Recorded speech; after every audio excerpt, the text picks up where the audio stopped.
Hello and welcome to SPM focus UPSC. आज के 13 नवंबर 2025 के एपिसोड में हम कुछ इंपॉर्टेंट टॉपिक्स कवर करेंगे जो आपके यूपीएससी प्रिपरेशन के लिए काफ़ी रेलेवेंट है। तो आप लोगों को ऑलरेडी पता है, हम लोग 3 सेक्शंस में बात करेंगे। पहला सेक्शन में हम लोग न्यूज़ एनालिसिस करेंगे, दूसरे सेक्शन में हम लोग बात करेंगे वैल्यू एडिशन के लिए जो आप लोग आंसर राइटिंग्स में यूज़ कर सकते हो, और तीसरा हम लोग बात करेंगे न्यूज़ इन शॉर्ट जो आपको प्रीलिम्स के पर्सपेक्टिव से बहुत इंपॉर्टेंट पड़ेगा। तो let's start with the first topic. अभी पिछले कुछ सालों में सुप्रीम कोर्ट और सेंट्रल गवर्नमेंट के बीच ट्रिब्यूनल्स को लेकर काफ़ी टेंशन्स देखने को मिले हैं। 2021 में पार्लियामेंट ने ट्रिब्यूनल्स रिफॉर्म्स एक्ट पास किया था। इस एक्ट में कुछ ऐसे प्रोविजंस लाए गए जो पहले सुप्रीम कोर्ट ने अनकॉन्स्टिट्यूशनल डिक्लेयर किया था, लेकिन उन्हें फिर से लॉ बना दिया गया। ऐसे ही 2 कंट्रोवर्शियल प्रोविजंस है। एक हो गया आपका ट्रिब्यूनल मेंबर्स का सिर्फ 4 साल का टेन्योर, दूसरा हो गया मिनिमम एज 50 ईयर्स होना, जो एक कंडीशन है अपॉइंटमेंट के लिए। सुप्रीम कोर्ट का कहना है ये दोनों जो प्रोविजंस है ये जुडिशियल इंडिपेंडेंस को अफेक्ट करता है। अब इन्हीं प्रोविजंस को लेकर सुप्रीम कोर्ट में फिर से पेटिशंस फाइल हुई है और हियरिंग्स अभी चल रहा है। अब दिक्कत ये है कि सेंटर बार बार एडजॉर्नमेंट मांग रहा है इस केस पे, यानी सुनवाई पोस्टपोन करवाना चाहता है। अब चीफ जस्टिस ने रिसेंट हियरिंग्स में इस पर नाराजगी भी जताई और इनडायरेक्टली ये भी कहा कि शायद गवर्नमेंट चाहती है कि ये मैटर उनके रिटायरमेंट के बाद ही डिसाइड हो, क्योंकि उनका रिटायरमेंट वेरी सून होने वाला है। तो ओवरऑल देखा जाए ये सिर्फ एक लीगल डिस्प्यूट नहीं है, बल्कि एक इंस्टीट्यूशनल टग ऑफ वॉर है कि ट्रिब्यूनल्स का डिज़ाइन और कंट्रोल किसके हाथ में होना चाहिए। और इसी वजह से आज कई ट्रिब्यूनल्स ऑलमोस्ट नॉन फंक्शनल हो चुका है, क्योंकि मेंबर्स अपॉइंटेड ही नहीं है, जिसका डायरेक्ट इम्पैक्ट है जस्टिस डिलीवरी पर। अभी ट्रिब्यूनल्स होता क्या है इसको भी थोड़ा समझ लेते हैं हम लोग। ट्रिब्यूनल्स एक तरह का स्पेशलाइज्ड एजुडिकेटरी बॉडीज होते हैं जो कुछ स्पेसिफिक प्रकार के डिस्प्यूट्स को हैंडल करता है, जहां टेक्निकल एक्सपर्टाइज की ज़रूरत होती है।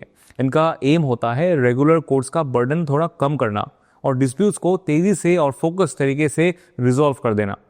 अभी इसका कॉन्स्टिट्यूशनल बेसिस क्या है ये भी थोड़ा जानना चाहिए। ट्रिब्यूनल सिस्टम्स 1976 के 42nd जो कॉन्स्टिट्यूशनल अमेंडमेंट था उसके थ्रू ये इंट्रोड्यूस किया गया था, और आर्टिकल्स 323A और 323B इंट्रोड्यूस किए गए थे। 323A जो है इसमें administrative tribunals for service matters के लिए बनाया जा सकता है, ऐसा बोला गया था। और taxation, land reforms, industrial disputes, elections etcetera ये सब 323B के अंदर बना सकते हैं।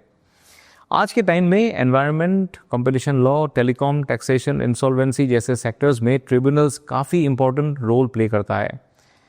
अब एक और रिलेटेड कॉन्सेप्ट थोड़ा समझना है जो आपके एग्जाम के लिए इंपॉर्टेंट है, ये है क्वाशी जुडिशियल बॉडीज़। क्योंकि ट्रिब्यूनल्स भी क्वाशी जुडिशियल नेचर की होते हैं, लेकिन सब क्वाशी जुडिशियल बॉडीज़ ट्रिब्यूनल्स नहीं होते, ये भी जान लेना चाहिए आप लोगों को। तो सवाल उठता है क्वाशी जुडिशियल बॉडीज़ अभी होता क्या है। तो ये ऐसे बॉडीज़ होता है, क्वाशी जुडिशियल बॉडीज़ ऐसे बॉडीज़ होते हैं जो कुछ हद तक कोर्ट्स जैसे फंक्शन परफॉर्म करते हैं, जैसे पार्टीज़ को सुनना, फैक्ट्स पर लॉ अप्लाई करना, रीजन डिसीजंस देना। लेकिन अब ये भी समझना ज़रूरी है जुडिशियल और क्वासी जुडिशियल बॉडीज़ में डिफरेंसेस क्या होता है। जुडिशियल बॉडीज़ में जैसे कि हाई कोर्ट्स हो गया, सुप्रीम कोर्ट हो गया, ये कॉन्स्टिट्यूशन के अंदर एस्टेब्लिश होती है। उनका जुरिस्डिक्शन ब्रॉडर होता है और उनके पास फुल जुडिशियल पावर्स होते हैं, जैसे contempt of court, writs issue करना और कॉन्स्टिट्यूशनल इंटरप्रिटेशन को एस्टेब्लिश करना। वही क्वासी जुडिशियल बॉडीज़ एक स्पेसिफिक लॉ के अंदर बनाई जाती है। इनका जुरिस्डिक्शन लिमिटेड होता है और सिर्फ उसी फील्ड तक सीमित है जिसमें ये काम करता है, और इनके डिसीजंस का अगेंस्ट आप जुडिशियल कोर्ट्स में भी अपील कर सकते हैं। इनका मेन ऑब्जेक्टिव होता है फास्टर और स्पेशलाइज्ड जस्टिस देना बिना फॉर्मल कोर्ट सिस्टम के कॉम्प्लेक्सिटी के। इसका एग्जाम्पल्स के तौर पे आप लोग लिख सकते हो national green tribunal, telecom disputes appellate tribunal, competition commission law की भी बोल सकते हो जब वो पेनल्टीज इम्पोज करता है, consumer commissions, central administrative tribunal, ये सारे एग्जाम्पल्स आप लोग बोल सकते हो ट्रिब्यूनल्स के। लेकिन दिक्कत क्या है इंडिया के अभी ट्रिब्यूनल सिस्टम्स में, क्या दिक्कत है, क्या प्रॉब्लम्स है। पहला प्रॉब्लम हो गया एग्जीक्यूटिव कंट्रोल। काफ़ी ट्रिब्यूनल्स उन मिनिस्ट्रीज के अंदर आते हैं जिनके डिसीजंस को वो खुद रिव्यू करते हैं। इससे इंडिपेंडेंस पे सवाल उठता है। शॉर्ट टेन्योर और कैरियर अनसर्टिनिटी ये भी एक हो सकता है। 4 साल का शॉर्ट टर्म होगा और रीअपॉइंटमेंट की डिपेंडेंसी दोनों जुडिशियल इंडिपेंडेंस को कॉम्प्रोमाइज़ करता है। क्रॉनिक वैकेंसीज और वीक इंफ्रास्ट्रक्चर एक पॉइंट बोल सकते हो। कई ट्रिब्यूनल्स में जजेस या टेक्निकल मेंबर्स की सीट्स खाली पड़ी है, रिक्रूटमेंट स्लो है, स्टाफ कम है। और एक पॉइंट, फ्रेगमेंटेड स्ट्रक्चर। हर ट्रिब्यूनल का अपना प्रोसीडियर, अपील सिस्टम और ओवरसाइट होता है, जिससे इनकॉन्सिस्टेंसी और कन्फ्यूजन बढ़ता है, क्योंकि सबके लिए अलग अलग होता है, right. So people will have to know about each and every tribunal, तो ये एक प्रॉब्लम हो सकता है। फिर जुडिशियल रिव्यू के भी इश्यूज हो सकते हैं। पहले कोशिश की गई थी कि हाई कोर्ट्स का रिव्यू रोल हटा दिया जाए, लेकिन सुप्रीम कोर्ट ने बार बार कहा है कि जुडिशियल रिव्यू बेसिक स्ट्रक्चर का पार्ट है और ट्रिब्यूनल्स कॉन्स्टिट्यूशनल कोर्ट्स का रिप्लेसमेंट कभी नहीं हो सकता। अब ट्रिब्यूनल तो हमेशा न्यूज़ में रहा है, अब प्रेजेंट कॉन्टेक्स्ट क्या है इसका समझ लेते हैं। This tribunal dispute is not new, ठीक है। तो 2017 में फाइनेंस एक्ट के थ्रू ट्रिब्यूनल रूल्स चेंज किए गए थे, जिसे सुप्रीम कोर्ट ने रोजर मैथ्यू केस 2019 में स्ट्राइक डाउन कर दिया। फिर 2020 के नए रूल्स आए, वो भी चैलेंज हुए। 2021 में कोर्ट ने फिर से टेन्योर और एज लिमिट्स को अनकॉन्स्टिट्यूशनल बोला, पर पार्लियामेंट ने सेम प्रोविजंस दोबारा ट्रिब्यूनल्स रिफॉर्म्स एक्ट 2021 में डाले, जिस वजह से आज फिर लिटिगेशन चल रहा है। ये बैक एंड फोर्थ काफ़ी डैमेजिंग हो चुका है ट्रिब्यूनल्स की परफॉर्मेंस पे। ये ट्रिब्यूनल्स का जो परफॉर्मेंस है ये बहुत गिर चुका है अभी, और जुडिशियल इंडिपेंडेंस पे ट्रस्ट भी कम हो रहा है लोगों के। इम्पैक्ट किस पर अभी पड़ रहा है इसका? जहाँ ट्रिब्यूनल सिस्टम हेल्प करना चाहिए था, वो अब बॉटल नेक बन गई है। कंपनी लॉ जैसे कि NCLT, taxation, IT-AT, arm forces cases, labour codes, सभी जगह बैकलॉग बढ़ रहा है, और इस बैकलॉग से डिले होता है, और इस डिले से कुछ कुछ इम्पैक्ट होता है, जैसे कि स्लो एजुडिकेशन हार्म्स हम लोग बोल सकते हैं। किस में आ सकता है? ईज ऑफ डूइंग बिजनेस में हो सकता है, एनवायरमेंटल गवर्नेंस में प्रॉब्लम्स आ सकता है, गवर्नमेंट एम्प्लॉय के सर्विस मैटर्स पे, सिटीजन राइट्स और एक्सेस टू जस्टिस, ये सारे में प्रॉब्लम्स हो सकता है। तो अभी सॉल्यूशन क्या है इसका? कि पहला सॉल्यूशन आप लोग बोल सकते हो कि लॉन्गर फिक्स टेन्योर होना चाहिए, ताकि मेंबर्स इंडिपेंडेंट फील करें, और इंडिपेंडेंट ट्रिब्यूनल्स कमीशन हो, अपॉइंटमेंट्स, स्टाफिंग, ओवरसाइट सब एक ऑटोनोमस बॉडी हैंडल करे, मिनिस्ट्रीज का कंट्रोल कम हो इसमें। फिर ट्रिब्यूनल रेशनलाइजेशन, छोटी बॉडीज़ को मर्ज करके स्टैंडर्ड प्रोसीडियर्स और अपील सिस्टम्स बनाए जाएं। Digital and human resource investment, vacancies जल्दी फिल करना चाहिए, और फाइलिंग, वर्चुअल हियरिंग और केस मैनेजमेंट टूल्स भी लगाना चाहिए। तो चलिए चलते हैं अगले टॉपिक की तरफ। न्यूज़ है कि मिनामाटा कन्वेंशन के अंदर एक नए ग्लोबल डिसीजन लिया गया है कि मर्क्यूरी बेस्ड डेंटल एमलगम का यूज़ 2034 तक बैन कर देना चाहिए। तो पहला बेसिक्स इसका समझते हैं कि मर्क्यूरी तो आप लोगों को ऑलरेडी पता है, but still let us revise one more time. Mercury एक silvery white heavy liquid metal होता है, और ये रूम टेम्परेचर पर लिक्विड फॉर्म में होता है, जो किसी भी कॉमन मेटल के लिए रेयर क्वालिटी है। ये नेचुरली भी रिलीज होता है, वोल्केनिक इरप्शन से भी होता है, रॉक वेदरिंग के थ्रू होता है, और ओशनिक एमिशन से भी हो सकता है। इंडस्ट्रियल और डेली यूज़ में मर्क्यूरी काफ़ी जगह यूज़ होता है, जैसे थर्मोमीटर्स, बैरोमीटर्स, फ्लोरेसेंट बल्ब्स, कुछ बैटरीज में भी यूज़ होता है, और सबसे रिलेवेंट डेंटल एमलगम फिलिंग्स, जिसके लिए अभी न्यूज़ में ये आया है। अब एक इंपॉर्टेंट क्वेश्चन है, मर्क्यूरी ह्यूमन बॉडी में एंटर कैसे करेगा? तो ये मेनली होता है बायो एक्यूमुलेशन और बायो मैग्निफिकेशन के थ्रू। ये एनवायरनमेंट का कुछ कॉन्सेप्ट्स है जो आप लोगों को जान लेना चाहिए। हम लोगों का फाउंडेशन कोर्स में ये सारे चीज़ बताया जाता है। तो वाटर बॉडीज़ में मर्क्यूरी कन्वर्ट हो जाता है मिथाइल मर्क्यूरी में, जो एक्वेटिक ऑर्गेनिजम्स स्पेशली फिश और सेलफिश के टिश्यूज़ में एक्यूमुलेट करता है। इस प्रोसेस को हम बायो एक्यूमुलेशन कहते हैं। और जब ये फिश और एक्वेटिक एनिमल्स फूड चेन में हायर लेवल प्रेडेटर्स जैसे ह्यूमंस के द्वारा कंज्यूम किए जाते हैं, तो मर्क्यूरी का कॉन्सेंट्रेशन और बढ़ जाता है। इसे कहते हैं बायो मैग्निफिकेशन, क्योंकि ये बार बार होके आता है, इसलिए since it is magnified it's called bio magnification. देखिए, इसका कॉन्सेप्ट अगर समझना है तो फाउंडेशन का क्लास का स्टूडेंट जो हम लोगों का, आप लोग ऑलरेडी क्लास में सर कर चुके हैं ये सब, तो इसका कॉन्सेप्ट थोड़ा लंबा है, थोड़ा डिटेल्स में भी समझना है, ठीक है। तो आप लोग हम लोग का क्लास देख सकते हो फिर से रिवीजन के लिए। तो इससे अभी बायोमैग्निफिकेशन जो है, यानी फूड चेन पे हायर लेवल्स पर मर्क्यूरी का लेवल ज़्यादा हो जाता है। तो रिजल्ट क्या होता है इसका? Human exposure through sea food consumption, जो सीवियर हेल्थ इम्पैक्ट्स क्रिएट करता है। अभी हेल्थ इम्पैक्ट्स क्या क्या होता है? मर्क्यूरी पॉइजनिंग से नर्वस सिस्टम इफेक्ट होता है, ट्रेमर्स आता है, मेमोरी लॉस होता है, बच्चों में तो डेवलपमेंटल इश्यूज़ भी हो सकता है। फिर किडनीज और लीवर के लिए भी ये बहुत डैमेज हानिकारक हो सकता है। फिर डाइजेस्टिव, इम्यून और रिप्रोडक्टिव सिस्टम्स भी इफेक्ट होते हैं इससे। स्किन और आइज़ में भी रेडिएशन और पिगमेंटेशन चेंजेस हो सकता है, ठीक है। तो इस इशू को टैकल करने के लिए एक ग्लोबल ट्रीटी बनाई गई थी, जिसका नाम है मिनामाटा कन्वेंशन। ये एक लीगली बाइंडिंग इंटरनेशनल ट्रीटी है जो मर्क्यूरी के हार्मफुल इफेक्ट्स से एनवायरनमेंट और ह्यूमन हेल्थ को बचाने के लिए बनाई गई थी। साइन हुआ था ये 2013 में और फोर्स में आया 2017 से। UNEP इसका सेक्रेटेरिएट है। इसका नाम रखा गया मिनामाटा बे, जापान के नाम पर। ठीक है, ये मिनामाटा बे जो है जापान में है, ये भी आपको याद रखना चाहिए, जहां मिड 20th सेंचुरी में मर्क्यूरी पॉइजनिंग के वजह से एक मैसिव हेल्थ डिजास्टर हुआ था।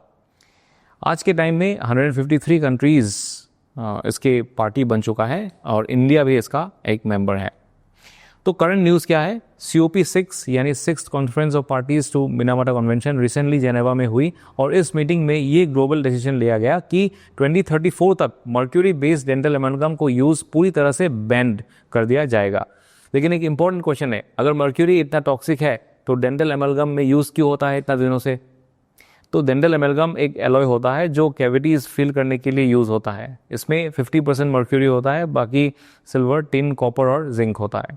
तो मर्क्यूरी और दूसरे मेटल्स केमिकली बाइंड हो जाते हैं, इस वजह से ये मिक्सचर रिलेटिवली स्टेबल होता है और टॉक्सिक नहीं माना जाता। लेकिन डेंजर होता है मर्क्यूरी वेपर से, जो फिलिंग के दौरान या पुरानी फिलिंग्स के ब्रेकडाउन के टाइम रिलीज हो सकता है। तो फिर डेंटल एमलगम का यूज़ अभी तक क्यों हो रहा है? कुछ प्रैक्टिकल रीजंस है इसके लिए, क्योंकि मर्क्यूरी एक्सपांड और कॉन्ट्रैक्ट करता है टूथ एनिमल की तरह, क्रैक्स प्रिवेंट करता है, सस्ता भी पड़ता है, लॉन्ग लास्टिंग भी होता है और बैक्टीरियोस्टेटिक भी होता है, यानी बैक्टीरिया की ग्रोथ को ये रोकता है। तो अभी ग्लोबल कॉन्सेंसस ये है कि even small levels of mercury risk नहीं लेना चाहिए, स्पेशली जब ऑल्टरनेटिव्स अवेलेबल है। तो UPSC के लिए पर्सपेक्टिव से ये topic GS paper 3 environment sections के लिए काफ़ी इंपॉर्टेंट है। चलिए अब चलते हैं अगले टॉपिक की तरफ। This is a value addition topic. तो इंडिया भूटान रिलेशंस एंड प्रधानमंत्री स्ट्रेटेजिक विजिट इन 2025। तो हाल ही में जैसे कि हम लोगों को पता है नरेंद्र मोदी जी भूटान गए हुए थे।